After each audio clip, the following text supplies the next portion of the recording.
हे गोविंद हे हरि मैं तेरी शरण, हे गोविंद हे हरि मैं तेरी शरण। पहला अध्याय। धृतराष्ट्र कहने लगे, सुनो संजय दीमान, कुरुक्षेत्र की भूमि में क्या क्या होत सुजान, क्या क्या कुछ होत सुजान। पांडु सुत और सुत मेरे गए युद्ध के हेतु, वीर बुद्धि के प्रेरे, दिव्य चशु और शोत को कर गए व्यास प्रधान। धर्म क्षेत्र की भूमि का बेजर करो बखान। जय प्रभु। पहला अध्याय। श्री गीता जी के ज्ञान की कथा प्रारंभ हुई। जब कौरव और पांडव महाभारत के युद्ध को चले, तब राजा दिदास ने कहा कि मैं युद्ध का कौतक देखने चलूं। तब श्री व्यास जी ने कहा कि हे राजन, तेरे तो नेत्र नहीं है, नेत्र बिना तो क्या देखेगा। तब राजा दिदास ने कहा कि हे प्रभु जी, देखूंगा नहीं लेकिन श्रवण तो जरूर करूंगा। तब व्यास देव जी ने कहा कि राजन, तेरी सारथी संजय मेरा विशिष्य है। जो कुछ महाभारत की युद्ध की लीला कुरुक्षेत्र में होगी, सो तुमको यहीं बैठे ही श्रवण करवाएगा। जब व्यास जी की कमल मुख से यह वचन सुने, तब संजय ने श्री व्यास देव जी के चरणों में नमस्कार कर किया, हाथ जोड़कर विनती की कि हे प्रभु जी, महाभारत के युद्ध का चरित्र तो कुरुक्षेत्र में होगा, तो मैं हस्तिनापुर में रहूंगा। अब आपने जो आज्ञा की है कि राजन तुम यहाँ बैठे ही युद्ध का कौतक संजय तुम्हें यहाँ बैठे ही युद्ध का कौतक संजय कहेगा, तो प्रभु यहाँ हस्तिनापुर में कुरुक्षेत्र की लीला कैसे जानूंगा और राजा को किस बात ही कहूंगा। जब इस प्रकार संजय ने व्यास देवी से विनती करी, तो श्री व्यास देव जी ने प्रसन्न होकर संजय को यह वचन कहा कि हे संजय, मेरी कृपा से तुझे यही सब कुछ दिखाई देगा और बुद्धि के नेत्रों से सूझेगा। जब व्यास जी ने यह वर दिया, उसी समय संजय की दिव्य दृष्टि भई और बुद्धि भी उसकी दिव्य हुई। तब आगे महाभारत के कौतक कहते हुए सो सुनो। 7 श्रेणियों में पांडवों की 7 सेना पांडवों की और 11 श्रेणी सेना धृतराष्ट्र के पुत्र कौरवों की। यह दोनों सेना इकट्ठी होकर कुरुक्षेत्र में पहुंची। वहां राजा धृतराष्ट्र संजय से पूछते हैं कि धृतराष्ट्रवाच, हे संजय, धर्म क्षेत्र में मेरे और पांडवों के पुत्रों ने क्या किया, सो मुझको कहो। राजा का वचन सुनकर संजय बोला, संजय, हे राजा, तेरे पुत्र दुर्योधन ने पांडव की सेना देखी, सो कैसी है सुन। सेना भली भांति जिसकी पंक्ति बनी है। उन पांडवों की सेना को देखकर राजा दुर्योधन ने अपने गुरु द्रोणाचार्य के निकट जाकर यह विनती की कि हे आचार्य जी, देखो तो पांडवों की सेना का समूह और सेना की कैसी भली भांति पंक्ति बनी है। और द्रुपद का पुत्र धृष्टद्युम्न जो तुम्हारा शिष्य है, कैसा बुद्धिमान है, जिसने पांडवों की सेना की पंक्ति इस भली भांति बनाई है। जो पांडवों की सेना के मुख्य योद्धा है, उनके नाम दुर्योधन द्रोणाचार्य को सुनाता है। इस सेना में बड़े धनुषधारी अर्जुन, भीमसेन, राजा युरोधन, राजा विराट, राजा द्रुपद, महारथी धृष्टकेतु, चैतन्य और बड़ा बलवान काशी का राजा पुरजित, कुंती भोज, मनुष्यों में श्रेष्ठ मवियोधमन्यु और विक्रांत, बड़ा बलवान उत्तमोजी, सुभद्रा का पुत्र अभिमन्यु और द्रुपद के सभी बेटे महारथी हैं। अब दुर्योधन अपनी सेना के प्रमुख योद्धाओं के नाम और प्रमाण सुनाता है। हे आचार्य जी, अब जो मेरी सेना के मुख्य योद्धा है, ब्राह्मणों में श्रेष्ठ द्रोणाचार्य जी, जिनके नाम सुनो। प्रथम विकर्ण, सोमदत्त, जयद्रथ, उनके साथ इनसे आदि लेकर और भी योद्धा तो आप और भीष्म जी, कर्ण, कृपाचार्य जी, समतिजय, अश्वत्थामा, जिन्होंने मेरे निमित्त अपना जीवन त्याग दिया, और अनेक प्रकार के शस्त्र धारनहारे योद्धा करने को बड़े प्रवीण और चतुर हैं। हमारी सेना बहुत, अर्थात 11 श्रेणियों में, पांडवों की सेना थोड़ी, अर्थात 7 श्रेणियों में है। हमारी सेना का अधिकारी और रक्षाकर्ता भीष्म है, और पांडवों की सेना का अधिकारी और रक्षाकर्ता भीम है। तब दुर्योधन ने अपनी सेना को कहा कि जितने हमारे सेना के लोग हैं, सभी भीष्म की रक्षा करने हारे हैं, और जितने शस्त्र आने की मार्ग हैं, जितने सभी मार्गों से भीष्म की रक्षा करना। दुर्योधन के मुख से सभी मार्गों से दुर्योधन के मुख से भीष्म आदि योद्धाओं ने यह वचन सुनकर और उसको प्रसन्न करने के लिए कौरवों में बड़े जो है वृद्ध भीष्म पितामह, सो प्रथम उन्होंने सिंह की नई गर्ज कर अपनी प्रतवान शंख बजाया, जिसके उपरांत सारी दुर्योधन की सेना ने शंख बजाए, मेरी ढोल और रणसिंह बजाए, दमामे और गोमुख आदि से लेकर और सभी वजंतर अनेक प्रकार की सारी सेना ने इकट्ठी बजाई। इन वजंतरों का इकट्ठा शब्द होता है भ्या। अब पांडवों की सेना के वजंतर सुन। प्रथम तो जिस रथ पर श्री कृष्ण भगवान जी विराजमान है, उस बड़े रथ की सारी सामग्री कंचन की है, सारी ऋतुओं से जड़ित है। जैसे वर्षा ऋतु की मेघ गर्जना है, वैसे ही रथ के पहियों की आवाज़ है। ऐसे तो रथ अब घोड़ों की शोभा कहते हैं। जैसे गौ का दूध होता है वैसे तो उन घोड़ों का सुंदर रंग है, और जैसे कार्तिक का फूल व कमल होता है ऐसा सुंदर उनका मुख है, और बहुत सुंदर उनकी गर्दन, जिनकी सुंदर है कान, और पूंछ अति सुंदर है। चरणों के विखेन पर स्वर्ण के पड़े हैं, और उन घोड़ों की शोभा ऐसी है। ऐसे सुंदर रथ पर सारथी भक्त वत्सल सत्य स्वरूप आनंद मोती श्री कृष्ण भगवान जी विराजमान है, और योद्धा के स्थान अर्जुन भक्त विराजमान है। उन्होंने भी दिव्य शंख बजाए। प्रथम ऋषिकेश श्री कृष्ण भगवान ने अपने पंचजन्मुख शंख बजाया, और देवदत्त नामी शंख अर्जुन ने बजाया, और कौडर नामी शंख भीमसेन ने बजाया। सो भीमसेन कैसा है, जिसका उदर बड़ा है और कमर भी बड़ी है। अनंत विजय नामी शंख कुंती पुत्र राजा धृतराष्ट्र ने बजाया, और सुधोष नामी शंख नकुल ने बजाया। मणिपुष्प नामी शंख सहदेव ने बजाया। बड़े धनुषधारी काशी राजा ने भी शंख बजाया, और महारथी शंख शिखांडी धृतराष्ट्रदुगन और राजा विराट ने भी बजाए। अजिति सात्यक यादव राजा द्रुपद और द्रौपदी के पुत्रों ने भी शंख बजाए, और जितने पांडवों की सेना के राजे थे सबने शंख बजाए। सुभद्रा के पुत्र महाबाहु अभिमन्यु ने भी शंख बजाया। इन सबने अपने अपने भिन्न भिन्न शंख बजाए। इन शंखों का शब्द सुनकर धृतराष्ट्र के पुत्रों के हृदय विदीर्ण हुए, अर्थात फट गए। धरती और आकाश शब्दों से भर गया। इसके उपरांत धृतराष्ट्र के पुत्रों की सेना अर्जुन ने देखी। तब दोनों ओर की सेना के शस्त्र चलने लगे।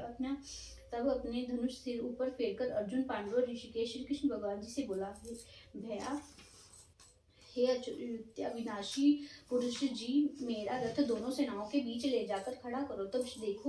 तब देखो हमारे साथ युद्ध करने को कौन कौन आए हैं। प्राणों की और धन की त्याग कर आए हैं, तब तीन सबको मैं देखूंगा। संजय राजा धृतराष्ट्र को कहता है कि राजा ऋषिकेश श्री कृष्ण भगवान को अर्जुन ने यह वचन कहे। तब भक्त वत्सल गोविंद जी ने घोड़े पर लेकर अर्जुन का रथ दोनों सेनाओं के बीच भीष्म द्रोणाचार्य के सम्मुख जाकर खड़ा किया, और भीष्म द्रोणाचार्य दाईं बाईं और भी योद्धा थे। तब श्री कृष्ण भगवान जी अर्जुन को बोले, हे अर्जुन, तेरे रथ मैंने कौरवों की सेना के सम्मुख खड़ा किया है, तू इनको देख। अब तब अर्जुन ने कौरवों की सेना में बहुत योद्धा देखे। उनमें पितामह देखे, गुरु देखे, मतुल देखे, पुत्र देखे, पौत्र देखे, सखा देखे, ससुर मित्र देखे। इन दोनों सेनाओं में अपने ही कुटुंबियों को देखे अर्जुन को बहुत दया उपजी। तब अर्जुन ने श्री कृष्ण भगवान से कहते हैं, हे कृष्ण भगवान जी, इन सेना देखे मैं अपने सब सज्जन भाई बंधु कुटुंबी देखे हैं। अब जो योद्धा रण में आए हैं तिनको देखकर मेरे शरीर बहुत दुख पाता है। मेरा मुख सूख गया है, और मेरी देह कांप गई है। मेरे रोम खड़े हो गए हैं, और गंडीव नामी धनुष मेरे हाथ से गिर पड़ा है,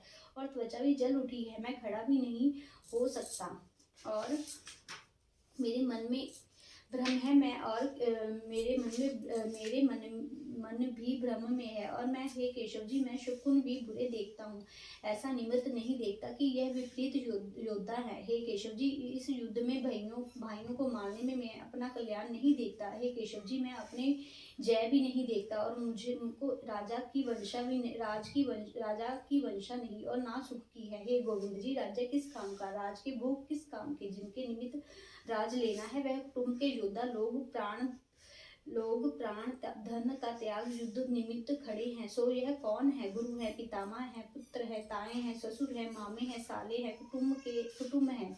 और मधुसूदन जी, इनको मारने की मुझको इच्छा नहीं है। इन पर मुझको बहुत दया आती है। ये धरती के धारनहार श्री कृष्ण भगवान जी, मैं इनको मारकर त्रिलोकी का राज पाऊं तो भी ना मारूंगा। भूमि के राज्य की तो क्या बात है। हे जनार्दन जी, धृतराष्ट्र के पुत्रों को मारने से हमारा कल्याण नहीं किंतु विपरीत होगा। इनको मारने से हमको बड़ा पाप लगेगा। यद्यपि यह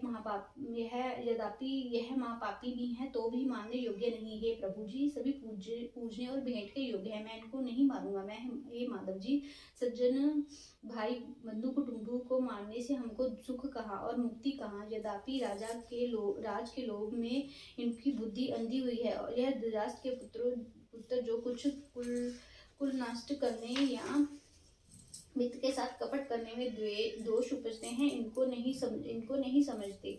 तो क्या इनकी न्याय मैं भी नहीं समझता। जो कुल को नष्ट करने से पाप होता है, उस पाप को मैं भली भांति जानता हूँ। अब जो पाप कुल को नष्ट करने से लगता है, उस पाप को अर्जुन भली भांति कहता है। हे जनार्दन जी, जब कुल का नाश किया तब जो कुल के पुराने धर्म चले आए उनका भी नाश किया। जब कुल के पुराने धर्म का नाश हुआ तब सारे कुल में अधर्म का प्रवेश हुआ। कुल की स्त्रियां दुराचारणी हुई। 3 स्त्रियों के वर्ण सकल प्राय पुरुष की संतान की उपजी। जब संतान वर्ण सकल भई तब पिंड और जल पितरों को पहुंचने से रह गया और तिनके पितर स्वर्ग से गिर पड़े। इस कारण से हे यादव वंशियों में श्रेष्ठ कृष्ण भगवान जी, जिसके कुल का नष्ट किया, तिसने कितने पाप किए, सो सब पाप कुल को नष्ट करने वाले के सिर पर आते होते हैं।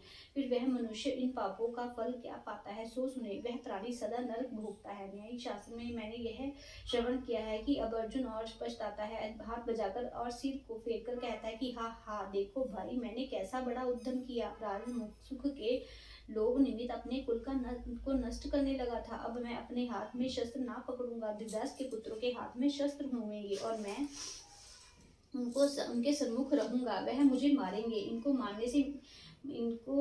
इनसे मरने से मेरा कल्याण होगा। संजय धृतराष्ट्र को कहते हैं, हे राजन, अर्जुन ने यह वचन कहकर धनुष बाण हाथ से छोड़ दिया और शोक समुद्र में मगन होकर मूर्छा खाकर गिर पड़ा। जय प्रभु। अथ प्रथम अध्याय का महात्म। एक समय कैलाश पर्वत पर महादेव और पार्वती जी आपस में गोष्ठी हुई और पार्वती जी ने पूछा कि महादेव जी, आप अपने मन में किस ज्ञान से पवित्र हुए हैं? जिस ज्ञान के बल से आपको संसार के लोग शिव कर पूजते हैं और तुम्हारे कर्म यह दिखाई देते हैं। मृग छाला ओढ़े, अंगों में मसानों की विभूति लगाए, गले में सर्प और मंडों की माला पहन रहे हो, इनमें तो कोई पवित्र नहीं। सो आप मुझे वह ज्ञान सुनाओ जिससे तुम अंदर से पवित्र हो। महादेव जी बोले, हे पार्वती सुन, जिस ज्ञान से मैं पवित्र हुआ सो गीता ज्ञान है, जिस ज्ञान से मुझे बाहर का कर्म नहीं व्यापते। तब पार्वती ने कहा, हे भगवान, गीता ज्ञान ऐसा है जिसकी आप ऐसी स्तुति करते हैं, जिस ज्ञान के श्रवण करने से कई कृतार्थ भी हुए हैं। तब श्री महादेव जी बोले, हे पार्वती, इस ज्ञान को सुनकर बहुत जीव कृतार्थ हुए हैं और आगे भी हुएंगे। तुझको एक पुरानी कथा सुनाता हूँ, सुन। एक समय पाताल लोक में शेषनाग की शैया पर श्री नारायण जी मगन थे। तब श्री लक्ष्मी जी ने पूछा, हे नारायण जी, 14 लोकों के तुम ईश्वर हो, क्या आपको भी निंद्रा व्यापती है? निंद्रा तो आलस्य है। आलस्य तो उन पुरुषों को व्यापता है जो तामसी हैं, और तुम तो तीनों गुणों से अतीत हो। तुम श्री नारायण हो प्रभु जी। तुम नारायण हो, हे प्रभु वासुदेव हो। नेत्र जो मूंद रहे हो, यह मुझको बड़ा आश्चर्य है। तब श्री नारायण जी बोले, सुन लक्ष्मी, मुझको निंद्रा आलस्य नहीं व्यापता। एक शब्द रूप भगवत गीता है, इसमें जो ज्ञान है उस ज्ञान से मैं आनंद मगन में रहता हूँ। और वह कैसा ज्ञान है जिसकी उपज से वह जीव सदा आनंद में रहता है। कोई कलेश दुख जीव को व्यापता नहीं। जैसे 24 अवतार मेरे साकार रूप हैं, वैसे गीता शब्द रूप अवतार है। इस गीता में मेरे अंग है। 5 अध्याय मेरे मुख, 5 अध्याय मेरी भुजा और 5 अध्याय मेरा हृदय मन है। 16 अध्याय मेरा उदर है। 17वां अध्याय मेरे जांघें हैं। 18वां अध्याय मेरे चरण हैं। सर्व गीतों के श्लोक मेरी नाड़ियां हैं। जो अक्षर हैं सो मेरे रोम हैं। ऐसी जो मेरी शब्द रूपी गीता है, इसके अर्थ में हृदय विराजता हूँ और बहुत आनंद पाता हूँ। ये लक्ष्मी, तू क्या जानती है? मैं तेरे मन में होगा कि तू मेरे चरण मलती है। इससे श्री नारायण जी को आनंद प्राप्त होता है। हे लक्ष्मी, मैं इस आनंद में मगन हूँ। मैं जिस आनंद में मगन हूँ सो गीता ज्ञान है। तब लक्ष्मी जी बोली, हे नारायण जी, जो ऐसे श्री गीता जी का ज्ञान है, इसको सुनकर जीव कृतार्थ भी हुआ है, मुझको कहो। श्री नारायण जी ने कहा कि ये लक्ष्मी, गीता ज्ञान को सुनकर बहुत जीव कृतार्थ हुए हैं, सो सुन। श्री नारायण वाच, हे लक्ष्मी, गीता के अध्याय का महात्म तू पीछे कहूंगा। पहले श्लोक कहता हूँ। श्लोक, सर्व शस्त्र में गीता, सर्व देवों में है हरि, सर्व तीर्थ में गंगा, सर्व धर्मों में माँ, धर्म में दया, मनो जानत पाप पुण्य, देही जानत आपदा। गीता सर्व कृष्ण जानत माता जीनो सोपिता। दो लोचन सर्वनम विद्वन त्रिलोचन, सप्तम लोचन धर्मना ज्ञानी नो अनंत लोचन। हे लक्ष्मी, अब पहले अध्याय का महात्म सुन। शिव जी पार्वती को इस भांति कहते हैं, जिस भांति नारायण जी ने लक्ष्मी को सुनाया था। श्री भगवान वाच, हे लक्ष्मी, शूद्र वर्ण का एक प्राणी था जो चंडाल का काम करता था और तेल नून का व्यापार करता था। उसने एक बकरी पाली। एक दिन वह बकरी चराने गया।